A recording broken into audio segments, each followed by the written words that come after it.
Hello everyone. So now we are starting with the next part, that is shortcomings of the marginal utility analysis. We have already discussed what do we mean by marginal utility, total utility, tabular as well as diagrammatic explanation. Along with that, we have discussed law of demand, extension and contraction of demand, increase and decrease in demand. Now we will discuss the shortcomings of this marginal utility analysis. So first is, this is based on the assumption that cardinal measurability of utility is unrealistic. When we are saying that cardinal measurability is unrealistic, it actually means that utility या satisfaction को हम quantity terms में measure नहीं कर सकते. अगर हमें एक एप्पल खा के satisfaction मिल रही है, utility मिल रही है, हम ये बोल सकते हैं हमें बहुत अच्छा लगा, but ये नहीं बोल सकते हमें 10 units की satisfaction milli. So we say that utility, it is not measurable. Then this is because utility or satisfaction cannot be measured in quantitative or cardinal terms.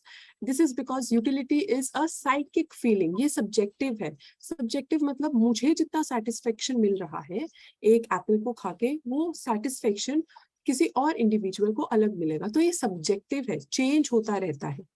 In real life, consumers are only able to compare the satisfaction derived from various goods. Comparison मतलब हम ये बोल सकते हैं कि हमें Apple खा के ज्यादा satisfaction मिलती है as compared to mango. So we say कि हम सिर्फ compare कर सकते हैं, but हम ये बोले हम properly measure कर सकते हैं, तो ये unrealistic assumption है. Next is the shortcoming of marginal utility analysis is independent utilities is wrong assumption. मतलब हमने ये assume किया है marginal utility analysis में कि हमारा एक यूनिट्स एक कमोडिटी से जितना satisfaction derive हो रहा है वो दूसरी कमोडिटी पे डिपेंड नहीं करता. But actually the shortcoming or limitation of this analysis is that it is not true. Suppose कि अगर हम लोग कॉफी खा रहे हैं, कॉफी के साथ हो सकता है हमें समोसा अच्छा लगे, या जब रेनी सीजन होता है, मॉनसून होता है, तो पकौड़े और चाय का कॉम्बिनेशन दोनों का हमारी सेटिस्फेक्शन को बहुत इंक्रीज करता है. तो यूटिलिटीज इंडिपेंडेंट है और किसी और गुड के अवेलेबिलिटी से वो इंक्रीज या डिक्रीज नहीं होती, ये अनरियलिस्टिक assumption है. This is because the utility derived from a good is not the function of that good alone. Instead, it also depends on the availability of some other goods which may be substitutes or they may be complementary. For example, अब अगर हम tea बोल रहे हैं, then in the case of tea, what happens कि अगर हम उसमें शुगर डाल रहे हैं, कुछ लोगों को शुगर अच्छी लगती है, कुछ लोगों को विदाउट शुगर टी अच्छी लगती है, बट अगर जिनको शुगर अच्छी लगती है उनको शुगर ना मिले तो टी की जो ओवरऑल हमारी सेटिस्फेक्शन डिराइव कर रहे हैं, that will reduce if sugar is not available. तो शुगर यहाँ पे कॉम्प्लीमेंट्री गुड है अलॉन्ग विद टी. तो उनकी अवेलेबिलिटी से, सब्स्टिट्यूट्स या कॉम्प्लीमेंट्री की अवेलेबिलिटी से हमारी एक गुड की यूटिलिटी इंक्रीज या डिक्रीज कर सकती है.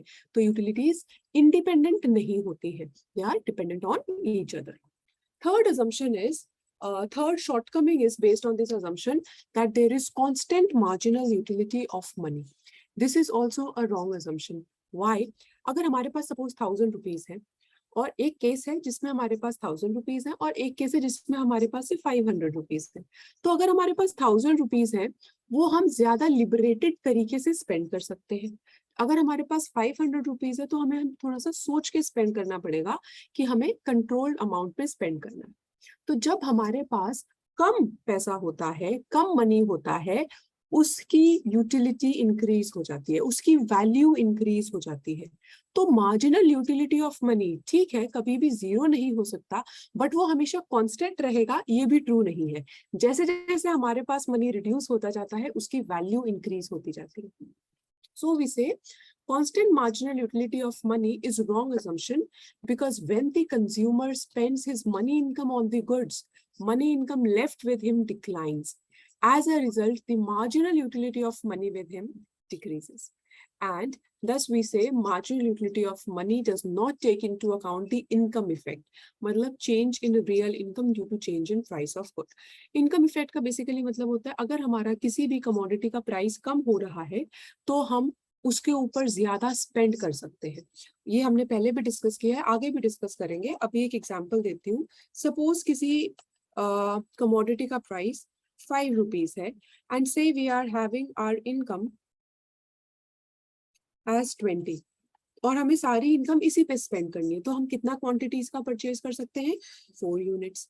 नाउ सपोज इसका प्राइस 4 रुपीज हो गया है, इनकम अभी भी हमारी 20 है, नॉमिनल इनकम में चेंज नहीं आया, बट हम इसकी क्वांटिटी कितनी परचेज कर सकते हैं? 5 यूनिट्स। तो इसका मतलब है प्राइस की रिडक्शन की वजह से रियल इनकम चेंज हुई है, but marginal utility of money इस इनकम इफेक्ट को कंसीडर नहीं करता। Next, fourth criticism or fourth shortcoming is that marginal utility does not distinguish or does not bring out the change in demand due to income effect or substitution effect. आगे जब हम Hicksian effect and स्लट्स की substitution effect करेंगे तभी ये point और clear हो जाएगा। इनकम इफेक्ट मैं आपको बता चुकी हूँ, सब्स्टिट्यूशन इफेक्ट भी पहले एक्सप्लेन किया, I will explain it one more time.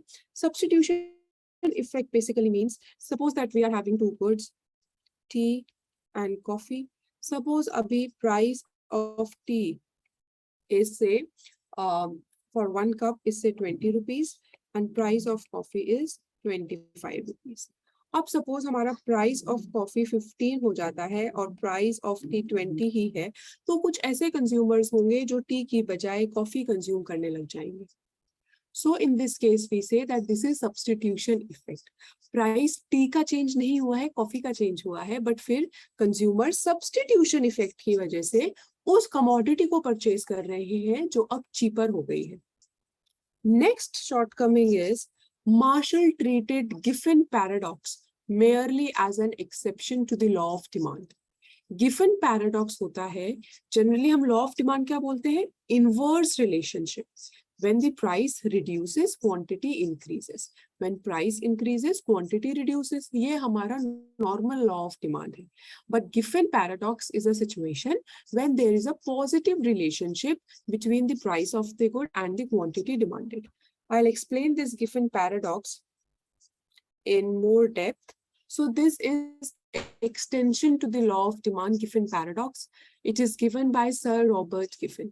It states that कभी-कभी ऐसा हो सकता है that the demand of the good will increase with the rise in the price and the demand of the good will decrease with the fall in the price. ये चीज किन situations में अकर हो सकती है? ये गिफन पैराडॉक्स जब हमारा वॉर का सिचुएशन चल रहा है कि हमारा प्राइस इंक्रीज हो रहा है तब भी हम परचेज कर रहे हैं, या जैसा कोविड पैंडेमिक में हुआ था जब राशन के बहुत सारे प्रोडक्ट्स के प्राइसेस इंक्रीज हो गए थे क्योंकि एकदम से लोग परचेज करने लग गए थे, बट फिर भी लोगों की परचेज इंक्रीज हुई थी कि बाहर कम जाना पड़े। तो जब ऐसे एक्सट्रीम सिचुएशन होती है तो प्राइस इंक्रीज होने के बाद भी क्वांटिटी इंक्रीज होती है। Next situation is the situation of depression. Depression मतलब जब हमारा आउटपुट ये एक्सपेक्टेड है और भी ज्यादा रिड्यूस हो सकता है इन फ्यूचर, तो फ्यूचर में अगर एक्सपेक्टेड है कि प्राइस और इंक्रीज हो सकते हैं because of the reduction in the output, तो हम ज्यादा परचेज करते हैं। ठीक है, या डिप्रेशन की सिचुएशन है जिसमें हमें पता है अभी हमारी इनकम सपोज इतनी नहीं हो रही है, तो इनकम इतनी नहीं हो रही है तो प्राइस रिड्यूस होगा तब भी हम कम क्वांटिटी ही परचेज करेंगे। For example suppose that the price of a good is say 5 rupees and currently our income is 20 rupees जो हमें इसी गुड पे स्पेंड करनी है, सिंपल टर्म्स में समझने के लिए अज्यूम कर रहे हैं। So quantity will be, how much will be purchase? 4 units.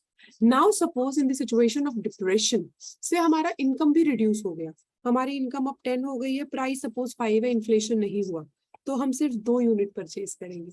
ठीक है, या सपोज कि इसका हमारा प्राइस सपोजिटली इसका प्राइस अब हमारा रिड्यूस हो गया है टू से 4, but even then how much we will purchase? 10 divided by 4 that is 2.5। तो प्राइस रिड्यूस हुआ है उसके बावजूद हमारी क्वांटिटी भी रिड्यूस हुई है, तो ये तो पॉजिटिव हो गया ना रिलेशनशिप प्राइस और क्वांटिटी के बीच में। So in the situation of depression there can be a positive relationship between the price of the good and the demand of the good. Giffen paradox we are explaining. Demonstration effect क्या होता है? हम अगर किसी ऐसे area में रह रहे हैं जहाँ पे हमारे जो नेबर्स हैं, जो लोकेलिटी है, वो बहुत ज्यादा स्पेंड कर रही है, सपोज वहां पे एकदम से लोग या तो लग्जूरियस गुड्स पे, लग्जूरियस कार्स पे, रेंज रोवर्स पे, ऐसी कार्स पे इन्वेस्टमेंट उन्होंने स्टार्ट कर दी, परचेज करना स्टार्ट कर दिया। अब अगर हम ऐसी जगह पे रह रहे हैं जहाँ पे एवरीबडी इज हैविंग से range rover and we are having suppose Maruti और Alto, तो हमें क्या लगेगा? we will not feel nice, and then we will try to spend, we will also try to purchase Range Rover. So price uske zyada hai, price uske increase bhi ho rahe honge, but even then we will purchase. Why? Because our locality, our neighborhood is such. Isko hum bolte hain demonstration. Jahan hum reh rahe hain wahan pe hum दूसरों की spending के हिसाब से अपनी spending को determine करते हैं, अपना expenditure करते हैं. This is termed as demonstration effect. Next reason for Giffen paradox is speculation. As explained, अगर हमें ऐसा लगता है कि आगे प्राइसेस इंक्रीज होने वाले हैं, अब भी इंक्रीज हो रहे हैं, सपोज हमारा ट्रेंड प्राइस का कुछ ऐसा चल रहा है, that price right now is say 5, ठीक है, 2 दिन के बाद suppose price will be 10, then it will be 15, तो एक ट्रेंड ऐसा चल रहा है, तो हमें क्या लगेगा, यार पहले ही परचेज कर लो, पहले ही अपनी क्वांटिटी को इंक्रीज कर लो, आगे तो प्राइसेस और महंगे होने वाले हैं. So this is termed as speculation.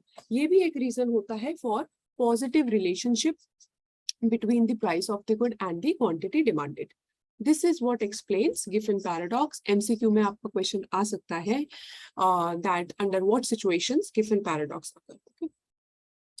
Next, so marginal utility analysis Giffen paradox को explain नहीं कर पाता कि ये क्यों होता है, और सिर्फ इसको एक exception की तरह treat करता है. क्यों नहीं एक्सप्लेन कर पाता? गिफन पैराडॉक्स को हम इनकम इफेक्ट और सब्स्टिट्यूशन इफेक्ट की हेल्प से आगे आने वाले चैप्टर्स में एक्सप्लेन करेंगे with proper logical reasons. But यहाँ पे क्योंकि मार्जिनल यूटिलिटी एनालिसिस, जैसा you can see in the 4th point, income effect और सब्स्टिट्यूशन इफेक्ट को एक्सप्लेन नहीं करता, कंप्लीटली इग्नोर करता है, डिस्टिंग्विश नहीं कर पाता, इसलिए वो गिफन पैराडॉक्स भी अच्छे से एक्सप्लेन नहीं कर पाता. But we will explain this in the coming chapters. Marginal utility analysis का ये शॉर्टकमिंग है. Sixth shortcoming is that marginal utility analysis assumes too much and it explains too little. And 7th is one commodity world. मतलब जो मार्शेलियन law of demand है वो एक commodity के हिसाब से, आप यहाँ पे देखो, मैंने यहाँ पे जो एक्सप्लेन किया है एक कमोडिटी के सब्स्टिट्यूट या कॉम्प्लीमेंट के हिसाब से किया है. अभी जो हमने गिफन पैराडॉक्स में एक्सप्लेन किया था, यहाँ पे भी हमने एक कमोडिटी के हिसाब से एक्सप्लेन किया था. तो मार्जिनल यूटिलिटी एनालिसिस हम लोगों का एक सिंगल कमोडिटी के हिसाब से एक्सप्लेन कर देता है लॉ ऑफ डिमांड को, बट पूरा macro terms में it is unable to explain. So Marshallian law of demand fails when there is multi-commodity situation, like today as we have variety of products. One second.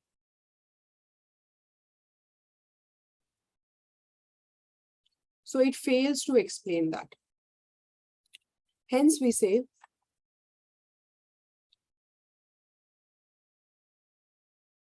yes. Hence we say that marginal utility of changes with the price level. So these were 7 shortcomings of marginal utility analysis. ये shortcomings किसने provide की है? जैसे जैसे economic scenario change होता है, नई theories आती है. So the marginal utility analysis, in shortcomings को देखते हुए जो modern economists थे, उन्होंने marginal utility analysis को थोड़ा modify करने की कोशिश की, ताकि वो current economic scenario में उसको implement कर पाए better तरीके से. So there were 2 major flaws that were identified by the modern economists. Number 1, वो ये assume करते हैं कि marginal utility of money constant है, और इसलिए ना तो वो income effect explain कर पाते हैं, ना ही substitution effect explain कर पाते हैं, and in turn ना ही Giffen paradox explain कर पाते हैं. Second criticism या second जो उनको major flaw लगा Marshallian analysis में, that is independency of utilities, कि एक commodity हमें उसकी जो utility है वो दूसरी पे depend नहीं करती. I am using this pencil, Apple का पेंसिल है, बट ये इंडिविजुअली तो यूटिलिटी नहीं दे सकता. इसको जब मैं आईपैड के साथ यूज करूंगी तब यूटिलिटी होगा. आईपैड वैसे मैं यूज कर सकती हूँ, बट अगर मुझे लिखने का काम है तो मुझे उसकी पेंसिल की जरूरत पड़ेगी. तो इस तरीके से जो कमोडिटीज हैं उनकी यूटिलिटी, उनका सेटिस्फेक्शन एक दूसरे पे डिपेंडेंट होता है. ये 2 मेजर फ्लॉज हैं. तो जो मॉडर्न इकोनॉमिस्ट हैं जैसे कि blog, Fellner, Bilas, they have explained marginal utility analysis by dropping the above 2 assumptions, but उन्होंने cardinal measurability अभी भी रखा है, क्योंकि वो तो marginal utility का बेस है कि हम utility को quantitative टर्म्स में मेजर कर सकते हैं. एंड अगर हम इसी को रिमूव कर देंगे तो एक्चुअली फिर जो हम नेक्स्ट स्टार्ट करने वाले हैं दैट इज ऑर्डिनल यूटिलिटी या इंडिफरेंस कर्व एनालिसिस, उसके और कार्डिनल के बीच में फिर कोई डिफरेंस नहीं रह जाएगा. So modern economist have dropped these above two assumptions of the marginal utility analysis, but they have retained the base of marginal utility analysis, that is cardinal utility. Okay, with this, our marginal utility analysis theory, consumer demand theory, that is over. We'll quickly see. So,